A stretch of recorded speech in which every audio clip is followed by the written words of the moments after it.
some. I talked to another couple that was on a bench nearby, and they felt that this story that we're covering is getting too much attention, but they didn't want to say this publicly because they were afraid of criticism. And this is a departure for Scots. Most Scots, they're known for speaking their mind, just as Heather McGrath spoke to me earlier today. So you heard skepticism in Scotland for the monarchy, probably more so than in other parts of the realm, as it were. So were there people that you spoke with who thought the monarchy would last? Actually, everybody did, Michelle, even the critics, and partly it's deep-rooted in this society. This is a very tradition-bound society. It's hard to change things here. But there are also people I talk to who feel the monarchy plays an important role. There's a guy I met named Alberto Massimo. He was eating ice cream by the side of the road, and he hosts a classical music radio station up here. And he says the monarchy helps unite this country of these very different nations, and it's really important now because you have here in Scotland, the government wants to hold another referendum for independence. This will be the second since 2014. They want to hold it next year. And there's been a widespread concern that Northern Ireland will eventually reunite with Ireland down the road. And this is what Alberto said. The monarchy is an institution which should represent the whole of these islands. They are in some way the glue. The Queen, because of her great age and also her experience, managed to ride that through. Whereas now, with a new king, this is going to be a very, very difficult thing, and he has to always remind himself that he needs to be seen a lot more in Scotland. And I should add that Massimo did have good things to say about King Charles III. He thought that particularly with the UK and Europe facing soaring energy prices, that Charles' longtime support of the environment, renewable energy, would actually help him with people. So briefly, Frank, signs of support in Scotland beyond the Queen herself? What do you think?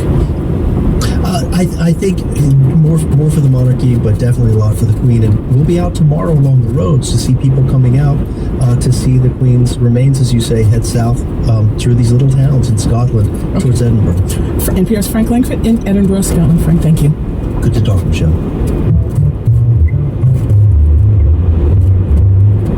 President Biden has appointed a record number of judges to the federal bench so far, more than any other president has at this point in their tenure since John F. Kennedy. And most of those positions have been filled by women and people of color, that according to a recent analysis by the Pew Research Center. We wanted to know how Biden's efforts could affect the country's courts, especially following the long campaign by Republican activists and presidents to reshape the judiciary. To do that, we called David Latt. He is a lawyer and former federal prosecutor, as well as the author of Original Jurisdiction.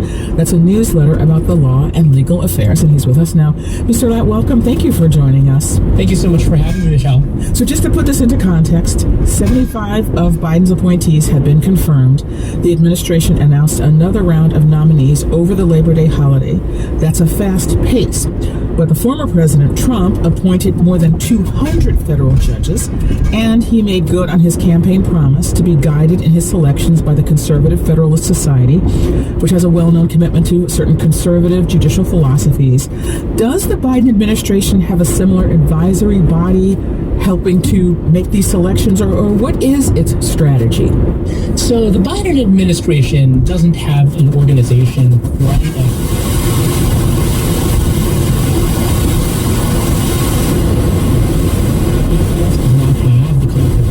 and connections that the much older and more well-funded Federalist Society has. So what the Biden administration has been doing, which I think is very smart, is they've been looking for lawyers in areas of law which are good proxies for people who are liberal or progressive, which is why President Biden has appointed a record number of public defenders and civil rights lawyers and labor-side labor lawyers who represent employees, not employers. And so I think that's how the administration has been going about finding judges who ideologically can counterbalance the Trump judges. I think it's important that you pointed that out because as we mentioned earlier, according to the Pew Research Center, about 75% of President Biden's picks so far have been women, and about 2/3 have been people of color. But I do think it's important to point out that being of a certain identity doesn't guarantee your judicial philosophy. Do these judges that he's choosing, do you think that they will change the courts, and if so, how? Absolutely. I do think that President Biden's nominees are going to end up being the most liberal or progressive nominees since those of President Carter. And that's partly because Presidents Obama and Clinton were fairly moderate or middle of the road in their nominations and appointments.